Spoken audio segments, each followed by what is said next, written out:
প্রিয় শ্রোতা বন্ধুরা, আজ আপনাদেরকে তারাপীঠ শ্মশানের একটা ভয়ঙ্কর ঘটনা শোনাবো।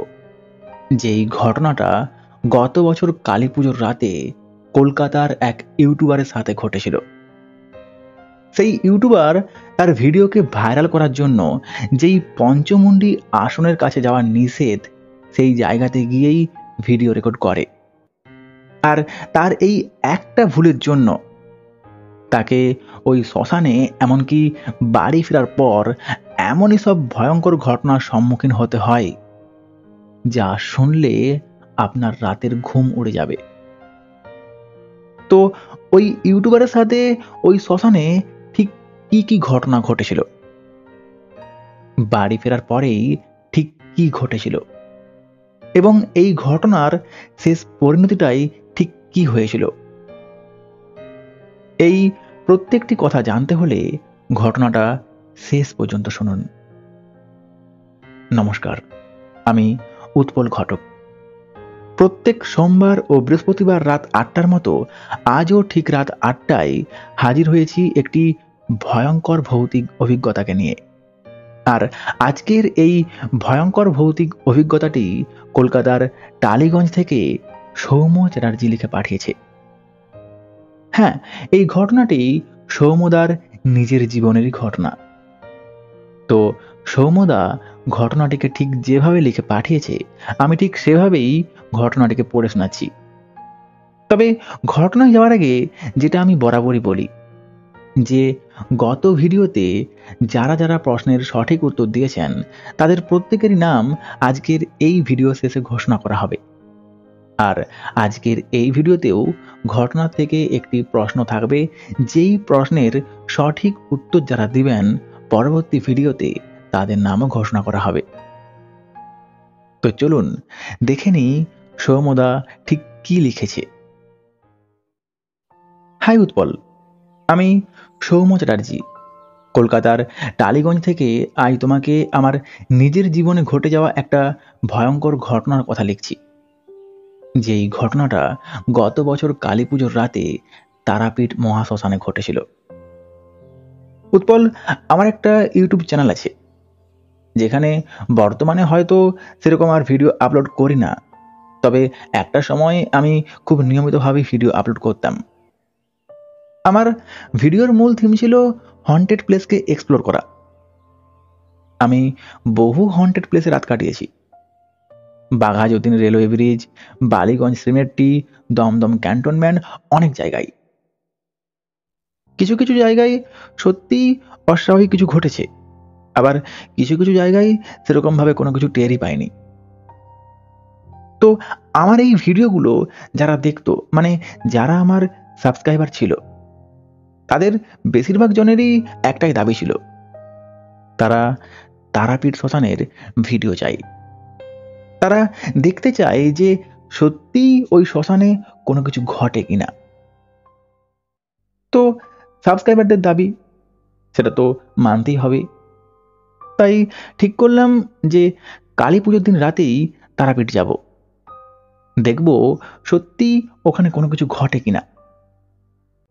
তো আমি আমার বন্ধু দেবর্ষী, মানে যে আমার ক্যামেরাম্যান, তাকে এই তারাপীঠ যাওয়ার কথাটা বললাম।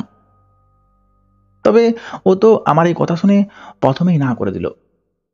ও একটা কথাই বলল, দেখ ভাই, তারাপীঠ শ্মশান কোনো মামুলি শ্মশান নয়, আর ওটা কোনো নর্মাল হন্টেড প্লেসও নয়।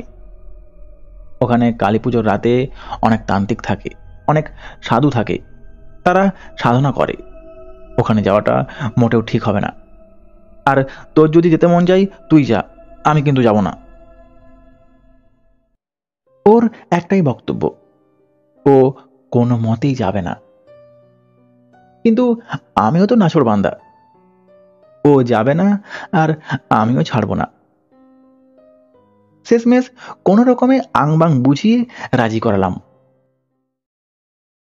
কালী পুজোর দিন দুপুরের খাওয়া দাওয়া সেরে ওই দুপুর 2টোর দিকে আমি, দেবর্ষী আর আমার ড্রাইভার দা ভোলানাথ দা, আমরা আমার ইনোভা গাড়িটাকে নিয়ে বেরিয়ে পড়লাম তারাপীঠের উদ্দেশ্যে। সঙ্গে নিয়েছিলাম ক্যামেরার ব্যাটারি, স্পটলাইট, মাইক্রোফোন আর ইএমএফ মিটার। তারাপীঠে গিয়ে পৌঁছেছিলাম ওই রাত 8টার দিকে। পুরো তারাপীঠ তখন এক আলোকসজ্জায় সেজে উঠেছে। চারিদিকে প্রচুরই ভিড়, আলো, প্যান্ডেল, বাজি, ঢাকের আওয়াজ, মানে সব মিলিয়ে যেন এক আলাদাই অনুভূতি হচ্ছিল। কিছুক্ষণ মন্দিরের ওখানে ঘোরাঘুরি করে তারপর একটা হোটেলে গিয়ে খাওয়া দাওয়াটা সারলাম। খাওয়া দাওয়া সেরে আবার চলে এলাম মায়ের মন্দিরে। মাকে বেশ মন ভরেই দেখলাম। কি সুন্দরটাই না সাজিয়েছে। না, শুধু মাকেই নয়, মায়ের মন্দিরটাকেও খুব সুন্দরভাবে সাজিয়েছে। বিকেলেই অমাবস্যা পড়ে যাওয়ায় মায়ের পুজো একটু সকাল সকালই আরম্ভ হলো। তবে আমরা কিন্তু ওই 1:30টা পর্যন্ত মায়ের মন্দিরে ছিলাম। তারপর 1:40-এর দিকে শ্মশানের উদ্দেশ্যে আমরা রওনা দিই। তবে এই শ্মশানের ভিতর প্রবেশ করতেই আমরা দেখলাম কোনো তান্ত্রিক গায়ে ছাই মেখে বসে আছে, তো কেউ আবার মাথার খুলি নিয়ে বসে আছে, আবার কেউ কেউ মুখে বিড়বিড় করে মন্ত্র উচ্চারণ করছে। তবে একটু ভিতরের দিকে আসতেই একটা হালকা ধোঁয়া দেখতে পেলাম, আর সেই সাথে একটা পচা মাংসের গন্ধ নাকে ভেসে আসতে লাগলো। না, ভয় তখনও পাইনি, উল্টে মনের মধ্যে তখন একটা উত্তেজনা কাজ করছিল। ক্যামেরা অনেক আগে চালু করেছিলাম, তবে ইন্ট্রোটা দেওয়া হয়নি, তাই এই শ্মশানের মধ্যে এসে ইন্ট্রোটা দিলাম। ইন্ট্রোটা অনেকটা এইরকম ছিল। বন্ধুরা, আজ আমি চলে এসেছি আপনাদের রিকোয়েস্ট করা সেই তারাপীঠ শ্মশানে। আজকে আমরা এটাই দেখব যে সত্যি কি এই শ্মশানে কোনো কিছু ঘটে, এখানে সত্যি কি কোনো শক্তির আবির্ভাব হয়, না সবই মানুষের মন গড়া কথা। তো সত্যিটা কি এটা জানতে যদি চান তাহলে ভিডিওটা শেষ পর্যন্ত দেখুন। তো চলুন আমরা সামনের দিকে এগিয়ে যাই। এই বলে আমরা আরো সামনের দিকে এগিয়ে চললাম। রাত তখন 2:15 কি 20। কিছুক্ষণ আগেও যেই উলুধ্বনি, শঙ্খধ্বনি, এমনকি ঢাকের একটা হালকা আওয়াজ কানে ভেসে আসছিল, শ্মশানের এই অংশে আসার পর সেগুলোর কোনোটাই আর শুনতে পাচ্ছিলাম না। শুধু শুনতে পাচ্ছিলাম ঝিঝি পোকার ডাক। আমরা ক্যামেরা চালু রেখেই একেবারে ভিতরের দিকে ঢুকলাম। তবে এই ভিতরের দিকে ঢুকতেই চোখে পড়ল এক অর্ধদগ্ধ চিতা। এতক্ষণ যেই ধোঁয়াটা দেখতে পাচ্ছিলাম সেই ধোঁয়ার মেন উৎস এই চিতা। হ্যাঁ, এই চিতা থেকেই সেই ধোঁয়াটা উঠছে, আর ওই মাংস পচা গন্ধটাও সেটাও এই চিতার থেকেই আসছে। চিতার অর্ধেক কাঠ তখনও আধপোড়া হয়ে পড়ে আছে, অল্প অল্প আগুনের আভা তখনও দেখা যাচ্ছে। মানে চিতাটাকে দেখে পরিষ্কার বোঝাই যাচ্ছে যে কিছুক্ষণ আগেই কারোর দাহ কাজ করা হয়েছে। আমি ওই চিতার সামনে এসে আবারও ক্যামেরায় বলে উঠলাম, বন্ধুরা, আমি এখন দাঁড়িয়ে আছি তারাপীঠ শ্মশানের একদম গভীরে। আপনারা দেখতেই পাচ্ছেন যে কিছুক্ষণ আগেই এখানে একটা দাহ কাজ সম্পন্ন করা হয়েছে। ঘড়িতে এখন রাত 2:25। এখনো পর্যন্ত সেরকম কোনো কিছুই ঘটেনি। তো চলুন দেখি সত্যি কোনো কিছু ঘটে না সবই গুজব। আমি যখন এই কথাটা বললাম ঠিক তখনই কোথা থেকে এক অর্ধনগ্ন সাধু আমাদের সামনে এসে উপস্থিত হলো।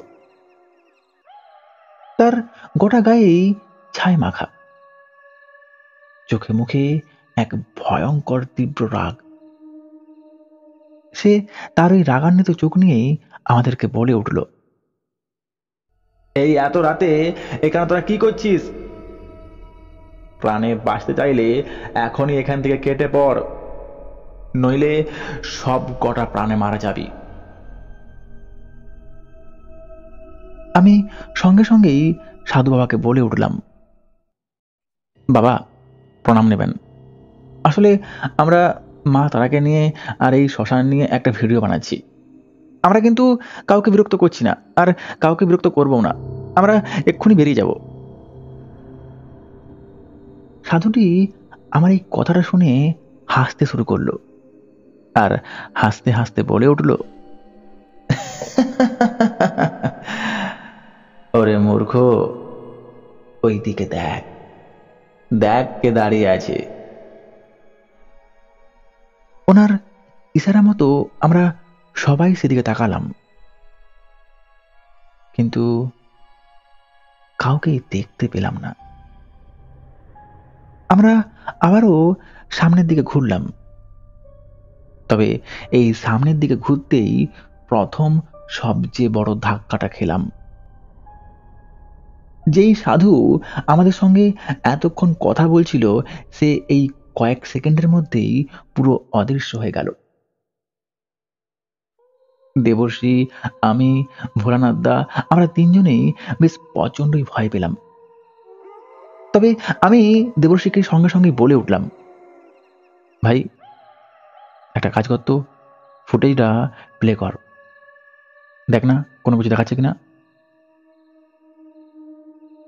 দেবর্ষী ফুটেজটা প্লে করলো। আমি, ভোলানাথ দা, দেবর্ষী, আমরা তিনজনেই ওই ক্যামেরার ডিসপ্লের দিকে তাকিয়ে রইলাম। তবে বিশ্বাস করবেন কিনা জানি না, খালি চোখে যেটা দেখতে পাইনি, অন ক্যামেরায় সেটা রেকর্ড হয়েছে। আমরা পুরো পরিষ্কার দেখলাম যে একজন হলুদ শাড়ি পরা মহিলা চিতাটার পাশেই দাঁড়িয়ে আছে। না, দাঁড়িয়ে নেই। আমি যখন সাধুটার সঙ্গে কথা বলছিলাম, তখন সে আমাদের দিকেই এগিয়ে আসছিল।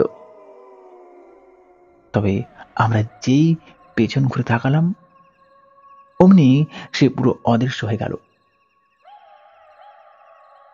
ক্যামেরার এই ফুটেজটা দেখে আমাদের যে কি অবস্থা হয়েছিল তা আমি ভাষায় প্রকাশ করতে পারবো না। দেবর্ষী তো সঙ্গে সঙ্গেই বলে উঠল, ভাই চল এখন এখান থেকে কেটে পড়ি, নইলে ওই সাধুর বলা কথাটাই সত্যি হবে। আমিও তাই ভাবলাম যে না, এখানে আর থাকা চলবে না, এখান থেকে বেরিয়েই পড়ি। তো আমরা বেরিয়ে আসছিলাম, তবে বেরিয়ে আসার পথে ইএমএফ মিটারটা হঠাৎ করেই বিপ বিপ করে জ্বলে উঠল। মিটারটাকে আমরা শ্মশানে ঢোকার আগের থেকেই অন করে রেখেছিলাম, কিন্তু এতক্ষণ পর্যন্ত সেরকমভাবে কোনো সিগন্যালই পাইনি। তবে এই বেরিয়ে আসার সময় সেটা হঠাৎ করেই বিপ বিপ করে জ্বলে উঠল। না না, শুধু তাই নয়, রিডিংটা খুব কুইক এবং খুব অস্বাভাবিকভাবে বাড়তে শুরু করলো। দেবর্ষী আর ভোলানাথ দা ওরা তো আর কিছুতেই ওখানে থাকবে না, ওরা এক প্রকার বেরিয়েই যাচ্ছিল। তবে আমার মাথায় তখন ভিডিও করার চিন্তা ভাবনাটা আবারও জেঁকে বসলো, কেননা এটাই একটা সুযোগ। এই সুযোগের এই টান টান মুহূর্তটা যদি দর্শকদেরকে দেখাতে পারি, তাহলে ভিডিওটা ভাইরাল হওয়া আর কেউই আটকাতে পারবে না। আমি এক প্রকার কাকুতি মিনতি করে ওদেরকে আটকালাম, কোনোরকম ভাবে বুঝিয়ে সুঝিয়ে ভিতরের দিকে নিয়ে গেলাম। এই ভিতরের দিকে এসে আমরা পৌঁছালাম একটা গাছের বেদির কাছে। আসলে ওটা গাছের বেদি নয়, ওটা পঞ্চমুণ্ডির আসন, যেখানে সাধক বামদেব, সাধক রামপ্রসাদ, এমনকি আরো অনেকেই তন্ত্র সাধনা করে সিদ্ধি লাভ করেছেন। তবে ওটা যে পঞ্চমুণ্ডির আসন সেটা আমরা তখনও জানতাম না। সেটা অনেক পরে জেনেছিলাম। আর এটাও জেনেছিলাম যে রাতের বেলায় ওখানে প্রবেশ করা নিষেধ। ওখানে প্রবেশ করা মানে সাক্ষাৎ মৃত্যুকে গ্রহণ করা। তো আমরা তো না জেনেই চলে গিয়েছিলাম।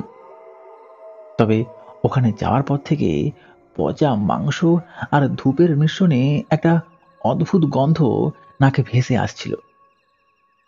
আর ওই গন্ধটা এতটাই তীব্র যে গোটা গাটা পুরো গুলিয়ে উঠেছিল।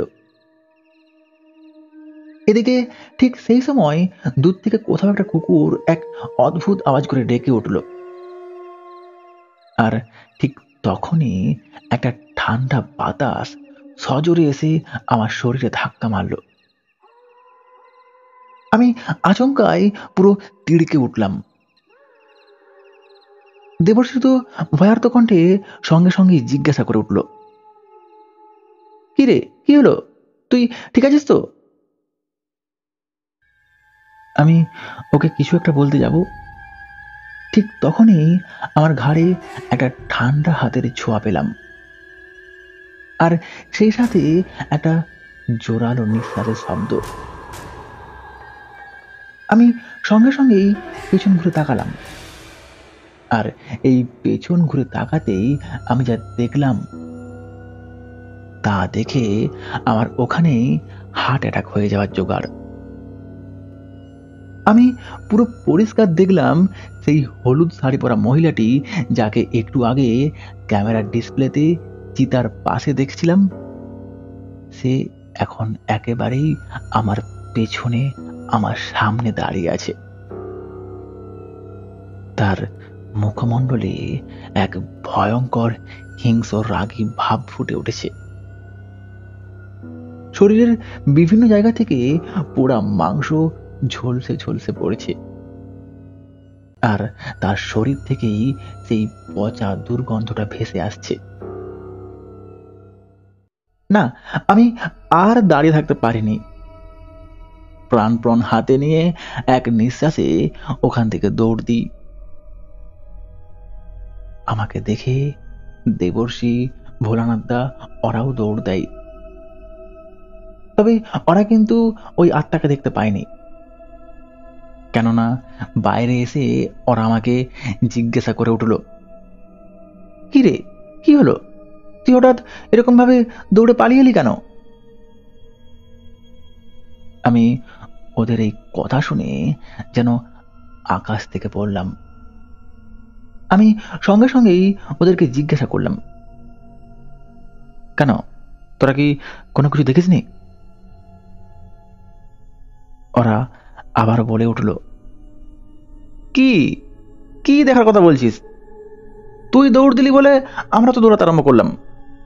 ভাবলাম তুই হয়তো কোনো কিছু দেখেছিস, এই জন্যই দৌড়াচ্ছিস, আর এই জন্যই তো আমরাও দৌড়াতে আরম্ভ করলাম। আমি এবার পুরো ঘটনাটাই ওদেরকে খুলে বললাম, আর এটাও বললাম যে বিশ্বাস না হলে ভিডিওটা প্লে করে দেখ।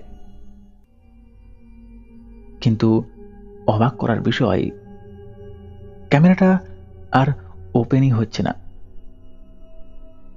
প্রথমে ভাবলাম ব্যাটারির চার্জ হয়তো শেষ হয়ে গেছে, তাই ব্যাটারিটা খুলে অন্য একটা ব্যাটারি পরালাম। কিন্তু না, সেই একই, ক্যামেরা ওপেন হলো না। আমাদের এতক্ষণের এত পরিশ্রম, এত কষ্ট সব মিনিটের মধ্যেই বৃথা হয়ে গেল। তারাপীঠ শ্মশানে আসার আসল উদ্দেশ্যটাই পুরো মাটি হয়ে গেল।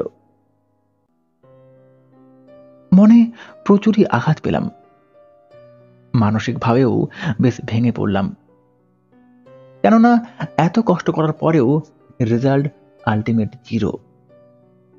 আর সবচেয়ে বড় কথা, 1.5 লাখ টাকার ক্যামেরাটাও পুরো অকেজা হয়ে গেল। যাই হোক, কি আর করব, বাড়ি ফেরার জন্য গাড়িতে উঠলাম। ঘড়ির কাঁটায় সময় তখন 3:50 কি 55 হবে। ভোলানাথদা গাড়িটা বাড়ির উদ্দেশ্যে ছাড়ল। তবে এই আসার পথে আমরা কেউ কারোর সাথে একটা টু শব্দ করলাম না। গাড়ির এসি চলছিল, তবে এসি চলার পরেও আমি কলকল করে ঘামছিলাম। আমার পুরো শরীর ঘামে তখন ভিজে একাকার। মাথাটাও প্রচন্ড ভারী হয়ে আসছিল, আর ঘাড়ের কাছে যেখানটাই ওই ঠান্ডা হাতের ছোঁয়াটা পেয়েছিলাম, ঠিক সেখানটাতেই জ্বালা করতে শুরু করলো। আমি দেবর্ষীকে একবার চেক করতে বললাম। ও চেক করে জানালো যে আমার ঘাড়ে 3টা লম্বা ক্ষতর সৃষ্টি হয়েছে, আর ওই ক্ষতগুলোকে দেখে মনে হচ্ছে যে ওগুলো কোনো নখের আঁচড়েরই ক্ষত। যাই হোক, পরদিন সকাল 10টার দিকে আমরা বাড়ি ফিরলাম। ভেবেছিলাম বাড়ি ফেরার পর সব ঠিক হয়ে যাবে, কিন্তু না, সেটা হলো না। বাড়ি ফেরার পরেও বেশ কিছু ঘটনা ঘটল। ফ্ল্যাটে আমি একাই থাকতাম, কারণ তখনও বিয়ে করিনি, আর মা বাবা ওরা গ্রামের বাড়িতেই থাকতো। আমার ফ্ল্যাটটা ছিল 3 তলায়, একটা বেডরুম, একটা স্টাডি রুম আর একটা রান্নাঘর। তো আমি ঘরে ঢুকে যেই বেডরুমে এলাম, অমনি দেখলাম যে আমার টেবিলের উপর রাখা মা কালীর যেই ছোট মূর্তিটা আছে, ওই মূর্তির গলায় থাকা মালাটা মেঝেতে পড়ে আছে। আমি সত্যি বেশ অবাক হলাম, কেননা আমার পুরো পরিষ্কার মনে আছে যে গতকাল আমি নিজের হাতে মাকে পুজো করে ওই ফুলের মালাটা পরিয়েছিলাম। তাহলে মালাটা পড়লো কি করে? না, শরীরটা খুবই ক্লান্ত লাগছিল, তাই ওইসব নিয়ে আর বেশি মাথা ঘামালাম না। সোজা চলে গেলাম বাথরুমে। আসলে ফ্রেশ ট্রেশ হয়ে একটু রেস্ট নিতে চাইছিলাম। তবে এই বাথরুমে এসে আয়নার দিকে তাকাতেই আমি চমকে উঠলাম। আমি দেখলাম আয়নার কাঁচটা কেমন যেন ঘোলাটে হয়ে গেছে। মানে শীতকালের দিনে আয়নার উপর নিঃশ্বাস ফেললে যেরকম একটা ধোঁয়াশার সৃষ্টি হয়, ঠিক সেই রকমই। তবে শুধু ধোঁয়াশা নয়, ওই ধোঁয়াশার উপর 3টা আঙুলের লম্বা দাগ কাটা আছে, অনেকটা আমার ঘাড়ের ওই ক্ষতগুলোর মতন। আমি আয়নাটাকে মুছে ফ্রেশ ট্রেশ হয়ে বাইরে বেরিয়ে এলাম। না, সারাদিনে আর সেরকম কোনো কিছু ঘটেনি। তবে রাত 3টার দিকে ঘুমটা আচমকাই ভেঙে গেল। ঘাড়ের সেই ক্ষতগুলোতে আবারও জ্বালা করতে শুরু করলো। আমি উঠে গিয়ে বাথরুমের দিকে যাচ্ছিলাম, ঠিক তখনই আমি খেয়াল করলাম যে রান্নাঘরের দরজাটা কেউ যেন খুলছে। আমি সঙ্গে সঙ্গেই লাইটগুলো জ্বেলে সামনের দিকে এগিয়ে গেলাম। রান্নাঘরেও ঢুকলাম, কিন্তু কাউকেই দেখতে পেলাম না। না, আমার বুঝতে আর বাকি রইল না। আমি তাড়াতাড়ি করে ঘরে ঢুকে দরজাটাকে বন্ধ করে চুপচাপ বিছানায় বসে পড়লাম। তবে ঠিক তখনই সেই শ্মশানের পচা গন্ধটা নাকে আবারও ভেসে আসতে লাগলো। আমি তো এবার সত্যিই বেশ ভয় পেলাম। এতটাই ভয় পেলাম যে হাত পাগুলো থরথর করে কাঁপছিল। বাকিটা রাত আর ঘুমোতে পারিনি। কোনোভাবে কাটিয়ে সকাল হতেই আমি চলে গেলাম আমার ছোট মামার কাছে। আমার ছোট মামা কালীঘাটের এক বড় পুরোহিত ছিলেন। বয়সের ভারে এখন আর পুজো করেন না, তবে উনি কিন্তু অনেক কিছুই জানেন। তো আমি মামার কাছে গিয়ে সমস্ত ঘটনার কথাই মামাকে খুলে বললাম। মামা আমার এই কথাগুলো শুনে মিনিট 10 চোখ বন্ধ করে একটা ধ্যান করল। তারপর বলে উঠল, তুই যেটা করেছিস তা প্রচুর বড় ভুল কাজ করেছিস। তুই নিজেও জানিস না তুই কোথায় গিয়েছিলি। তুই পঞ্চমুণ্ডির আসনের কাছে গিয়েছিলি, যেখানে রাতের বেলায় যাওয়া মানে স্বয়ং মৃত্যুকে ডেকে আনা। ওই পঞ্চমুণ্ডির আসনে বসিসনি বলেই এখনো পর্যন্ত বেঁচে আছিস, নয়তো হয় মারা যেতিস কিংবা পাগল হয়ে যেতিস। তবে ওই আসনে বস আর নাই বস, যেহেতু তুই ওই স্থানে গিয়েছিলি তাই তোর শরীরে তামসিক শক্তি ভর করেছে। তোর শরীরে যে ঢুকেছে সে কোনো সাধারণ আত্মা নয়, সে এক তন্ত্র সাধিকা।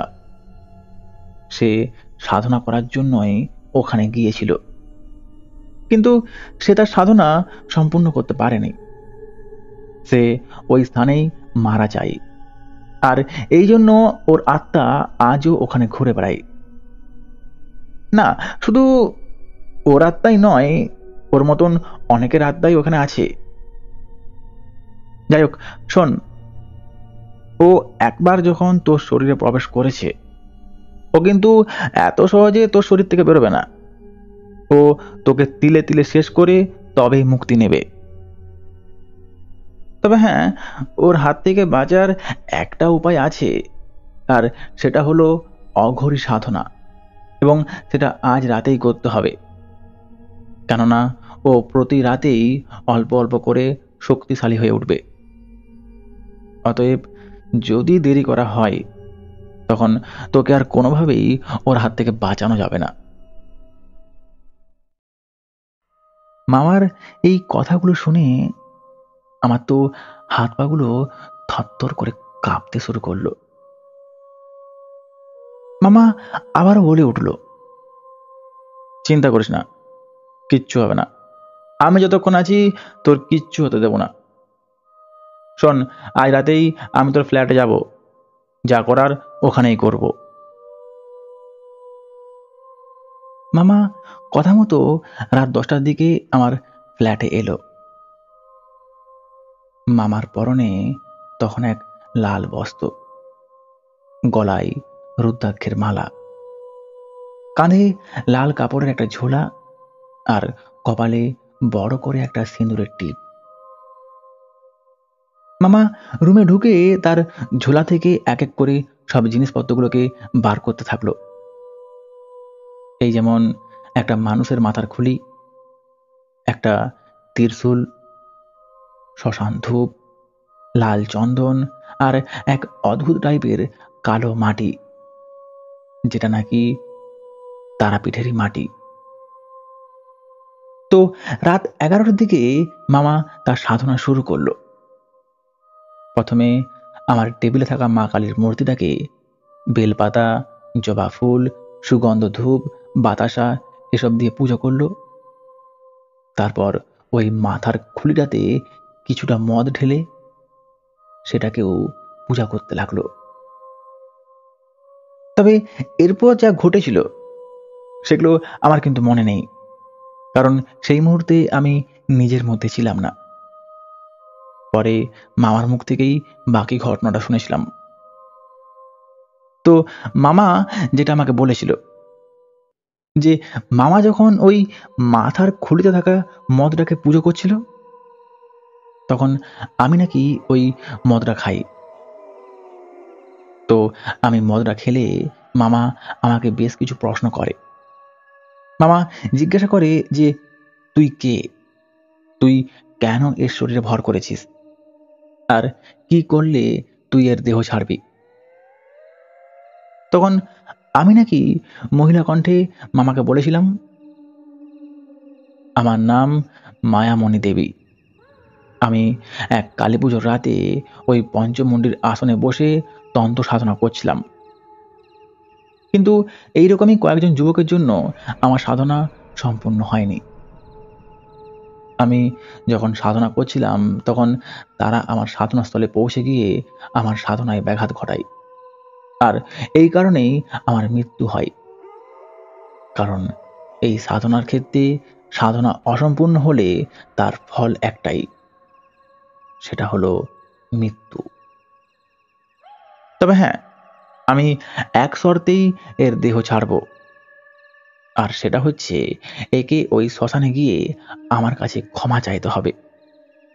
তবেই আমি একে মুক্তি দেব, তার আগে নয়। তো এই কথাগুলো আমি নাকি ওই মহিলার কণ্ঠে বলেছিলাম। পরে আমি যখন আবারও স্বাভাবিক হই, তখন মামা আমাকে এসব কথাগুলো বলে। মামা আমাকে এটাও বলে যে তুই যত শীঘ্রই সম্ভব তারাপীঠে যা, ওখানে গিয়ে ওই পঞ্চমন্ডির আসনের কাছে একটা ধূপ আর একটা প্রদীপ জ্বালিয়ে ওই আত্মাকে স্মরণ করে তার কাছে ক্ষমা চাইবি। তো মামার কথা মতো আমি পরদিন সকালে আবারও তারাপীঠের উদ্দেশ্যে বেরিয়ে পড়ি। দিনের আলোতেই আমি সেই পঞ্চমন্ডির আসনের কাছে গিয়ে একটা ধূপ আর একটা প্রদীপ জ্বালিয়ে সেই আত্মাকে স্মরণ করে তার কাছে ক্ষমা চাইলাম, তার কাছে নিজের প্রাণ ভিক্ষা চাইলাম এবং তাকে এটাও বললাম যে মা তারা তোমার উপর করুণা করুক, তুমি মুক্ত হও। বিশ্বাস করবেন কিনা জানি না, তবে আমার এই কথাগুলো শেষ হতে না হতেই আমি পুরো পরিষ্কার দেখলাম আমার শরীর থেকে একটা ধোঁয়ার মতন জিনিস বাইরে বেরিয়ে গেল। আমি বুঝতে পারলাম যে ওই আত্মা আমাকে ছেড়ে দিল, কেননা আমার শরীরটা তখন হালকা লাগতে শুরু করলো। ও হ্যাঁ, এখানে একটা কথা বলে রাখি, দেবর্ষি বা ভোলানাথদার উপর ওই আত্মা তার প্রভাব খাটাতে পারেনি, কারণ দেবর্ষির গলায় একটা বজরংবলীর লকেট ছিল আর ভোলানাথদার হাতে মহামৃত্যুঞ্জয় কবচ। কিন্তু আমার শরীরে যেহেতু সেরকম ভাবে কোনো কিছুই ছিল না, তাই সে তার পুরো প্রভাবটা আমার উপরেই ফেলে। তো এই ছিল আজকের ঘটনা। ঘটনাটি আপনাদের কেমন লাগলো তা অবশ্যই কমেন্টে জানাবেন। আর হ্যাঁ, ঘটনাটি যদি ভালো লেগে থাকে তাহলে অবশ্যই একটা লাইক করবেন। তো চলুন শুনে নিই আজকের প্রশ্ন আর দেখে নিই গত ভিডিওতে কারা কারা সঠিক উত্তর দিয়েছেন। তার আগে একটা কথাই বলে রাখি, যারা এখনো পর্যন্ত এই চ্যানেলটিকে সাবস্ক্রাইব করেননি তারা অবশ্যই সাবস্ক্রাইব করে নেবেন, কেননা প্রতি সোমবার ও বৃহস্পতিবার রাত ৮টায় এই চ্যানেলে এইরকম সত্যি ভৌতিক ঘটনা আসতেই থাকে।